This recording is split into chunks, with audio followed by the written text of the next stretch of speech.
සුබ අලුත් අවුරුද්දක් වේවා හැමෝටම. ඉතින් මම පෙන්නන්නම් අපි හදපු ඉන්කියුබේටර් එකක් භාෂා තුනකින්ම කරන්නම් වීඩියෝ තුනක් ඇටියට. ඉතින් අපි හදනවා incubator fully automated computerized cut එකත් එක්කම මේ අපි ඉන්කියුබේටර් හදනවා. හරි පිළිවෙලකට මිලිමීටරයකටම කපලා ලස්සනට ෆිට කරලා මේ බැලුමට ඉන්කියුබේටරයක් නෙමෙයි වගේ ඩිසයින් කරලා අපි හදනවා.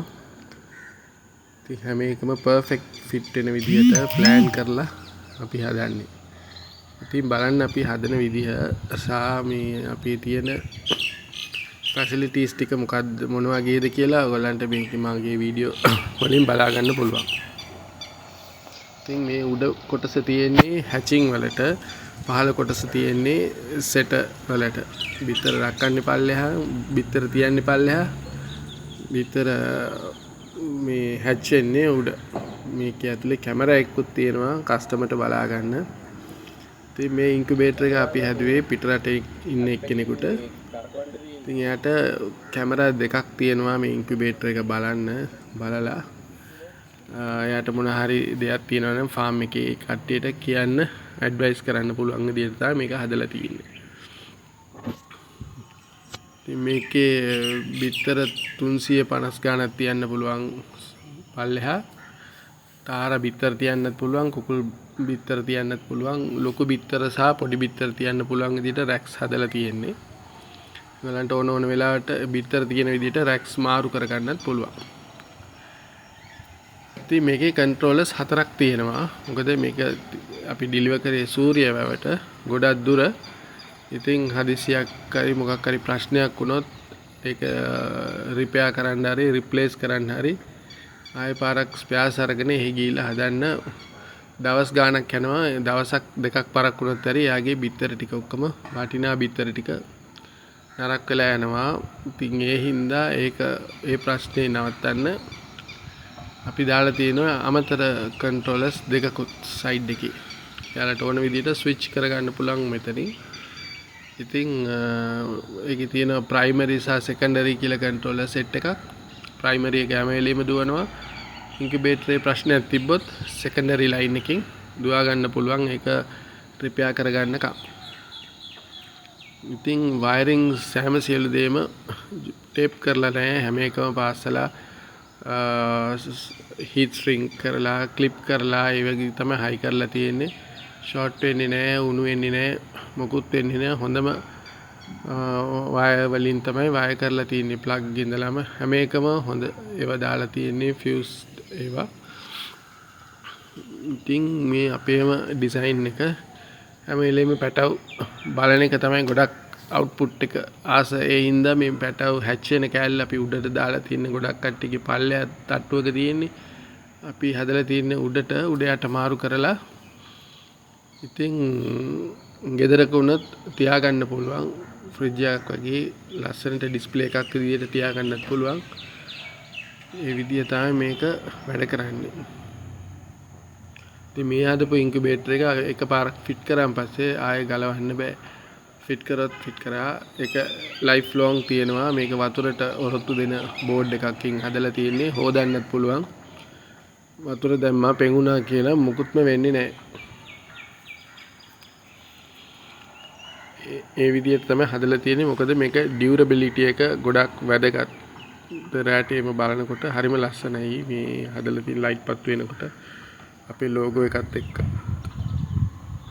ඊට අමතරව මේකේ තියෙන්න ඕන සෙටින්ග්ස් ඔක්කොම මේ පැනල් එකේම අපි print කරලා තියෙනවා. හෙල්ප් ලයින් එකක් print කරලා තියෙනවා. ඒගොල්ලන්ට සම්පූර්ණම ගිහිල්ලා කියලා දීලා කොහොමද ඔපරේට් කරන්න කියලා. ඒකත් වෙනම වීඩියෝ එකක් හැටියට ඒගොල්ලන්ට කියලා දීලා තියෙනවා. ඉතින් අපේ වයරින් සෙට් එක ඉතින් ඒ කස්ටමර්ගේ ඉල්ලීම අනුව මේ අපි කරලා දීලා තියෙනවා. පිරිසිදුවට තියාගන්න ඕනි හින්දා ඉන්කියුබේටරේ මෙච්චර ලස්සන එකක් කිලිටු වෙන්නේ නැතුව අපිට හැමතැනටම අපේ බ්‍රෑන්ඩඩ් මේ ෆැබ්‍රික් දාලා තියෙනවා. බීමට දාන්න කියන්නේ සාමාන්‍යයෙන් දවස් 3-4කින් දිගට මැච් කරන කට්ටියට ඒ ජරාවල් ඉන්කියුබේටර් එකේ වැටලා ඒවා ක්ලීන් කරගන්න විදියක් නැති හින්දා ඉන්කියුබේටරේ ජරා වෙනවා. ඒ නිසා අපි බිමට දාන්නත් හැම එකටම මේ වගේ රෙදි දීලා තියෙන ඒගොල්ලන්ට. ඉතින් මේක හොදලා පිරිසිදුවට තියාගන්න පුළුවන්, සැනිටයිස් කරගන්න පුළුවන්.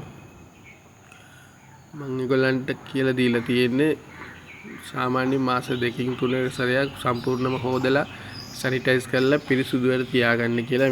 මොකද පල්ලෙහාට වඩා උඩ අර පැටවුන්ගේ මයිල් බූල් වගේ ගැලවිලා ගිහලා ෆෑන් වල ඇලවෙනවා. ඒවා ඔක්කොම ඒගොල්ලන් ක්ලීන් කරගන්න ඕනේ මාස 2-2කටවත් අඩුම ගානේ. ඉතින් මේකේ ෆෑන් දෙකක් දුවනවා පල්ලෙහා. උඩ සිංගල් ෆෑන් එකක් දුවන්නේ. ඒරෝඩයිනමික් විදියට ලස්සනටම ඩිසයින් කරලා තියෙන්නේ මේ උලන් වටේට කරකෙන්න. එක පැත්තකින් තල්ලු වෙනවා, අනිත් පැත්තෙන් පල්ලෙහා තියෙන හියුමිඩිටි එක ඇදලා ඇතුළට කරකවන විදියට මම හදලා තියෙන්නේ.